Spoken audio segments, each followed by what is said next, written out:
মাননীয় প্রধানমন্ত্রীর পরিবারকে জড়িয়ে যারা অশ্লীল আচরণ করেছে, উনি এখনো বিচার চান নাই। আমি তার পক্ষে তাদের বিচার চাই।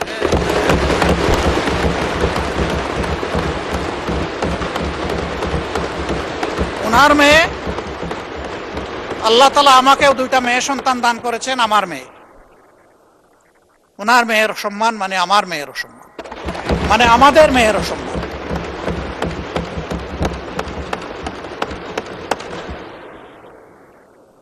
এই ইতর প্রাণীগুলা কারা, তাদেরকে নির্মোহভাবে খুঁজে বের করা হোক।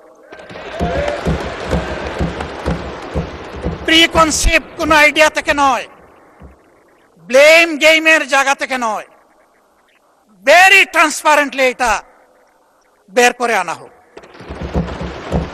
আমার নিজের দুঃখের কথা নাই বললাম, একটা মানুষ বয়স হওয়া পর্যন্ত সব সময় গায়ে কাপড় রাখার চেষ্টা করেছি। মা বাপ যেটুকু পেরেছেন, আমি এখন যেটুকু পারি সামর্থ্যের আলোকে। কিন্তু আমার যে কতবার কাপড় চোপড় খুলে ফেলে, নিজেরটা আমি কারে বলব? মাননীয় স্পিকার, কি শিখাচ্ছি, কাদেরকে প্রশ্রয় দিচ্ছি? মনে রাখবেন, আমাদের কেউ যদি এদেরকে প্রশ্রয় দেয়, একদিন এরা আমাদেরও কাপড় নিয়ে টান দেবে।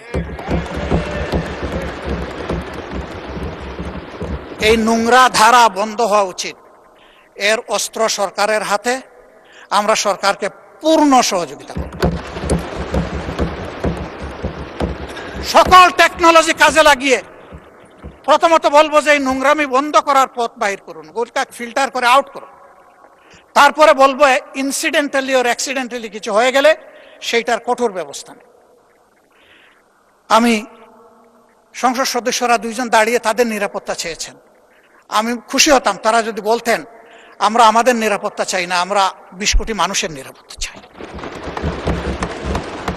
আমি বলবো আমরা 20 কোটি মানুষের নিরাপত্তা চাই। আমি ধন্যবাদ জানাচ্ছি বিশেষভাবে এই অধিবেশনকে সফল করতে যারা প্রচুর খাটুনি করেছেন।